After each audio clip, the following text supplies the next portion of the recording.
things don't affect me. You could be hurling insults at me on YouTube, and I've got like a shield of armor. When somebody sends you an email that says triple urgent, triple emergency, and why haven't you already read this? And you're such a piece of what they're really trying to do is they're trying to I'm going to move on to Marcia. Marcia. Thank you for taking me because I have a hard stop in 10 minutes. Demir, I often let work conflicts affect my mood, which drains my energy and impacts my productivity. What practical tactics can help? Should I try deep breathing or going for a walk? What are deep breathing and taking a walk really doing? And I would argue that it's all under the umbrella of creating space. There's a great quote, and unfortunately, I don't remember it, but it was a really profound quote around the importance of the pause between having an emotion and having a reaction. And if anybody knows this quote, please hit me with it.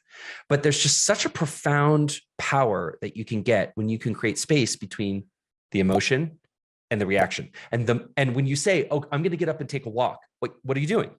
You're creating space between the moment that you feel something and the reaction. And what you're doing is the more space you're creating there, you're giving yourself an opportunity to make a non-instinctual decision. I don't know about you, Marcia. My first, second, and third instinct are always wrong, right? People say, go with your gut.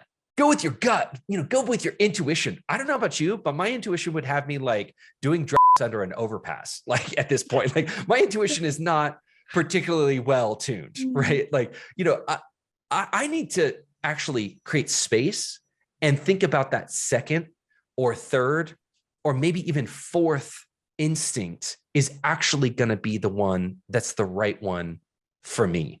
And so when you say take a breath, that doesn't really work for me. I'm going to be honest. I hope it works for somebody because it would be so simple if it did, but take a breath doesn't work for me. I'm not a good, take a breath doesn't get me out of the emotion. It doesn't give me the space that I need.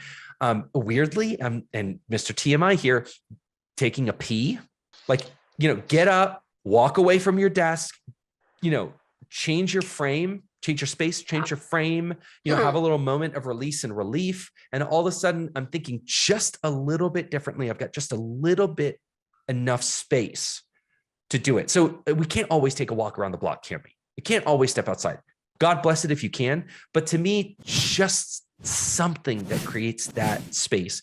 I think even, for me, and this might sound like really counterintuitive advice, going to YouTube and watching a silly video or like a little comedy clip, I find is a great place to just I laugh a little bit. I get out of my current frame of being angry or feeling emotional or having a reaction. And then when I come back, even 15 or 30 seconds later, I've got a slightly different frame and I can choose that second, third, or fourth instinct over my first instinct. How's that landing with you? I'd love to jump in with a couple of additional ideas because I know, you also have like a big home life and you're facing this at work. Some things for me that have been really effective because, unfortunately the pee thing doesn't work for me. So wah, wah, wah. Hope it works for you.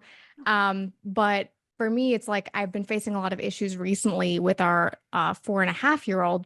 She's like very emotionally demanding, very clingy to me specifically. And it's like from the word go in the morning, like there's just no space there. It's like she is in my room, like waking me up, and I'm like, I have to be like on right in that moment. And so what's been really helping me is a couple things. One is for her stepping into like, hey, when I'm with her, like I need to be like the curious version of Carey. So it's not like she's demanding things from me. It's just she's there being herself, which she's allowed to do. And all I need to do is just be curious. Like, oh, okay, like she's feeling this thing. She doesn't want to go to school. Well, tell me more about that. Like, oh, okay, that's interesting. Like, I don't have to let it affect me because it's not about me. It's about her. And I don't have to worry about her just yet. Like, all I have to do is focus on myself, focus on maintaining that curiosity. So that gives me that space, right? So like she's talking about why she doesn't want to go to school. And it gives me a second to be like, okay, all right, it's the morning, like get it together, figure it out. And it really, really helps. It sort of puts the work back on her rather than it feeling like the work's on me. Yep. And then in work context, what's been really effective for me is also thinking like, hey, things don't affect me. You could be hurling insults at me on YouTube, and I've got like a shield of armor.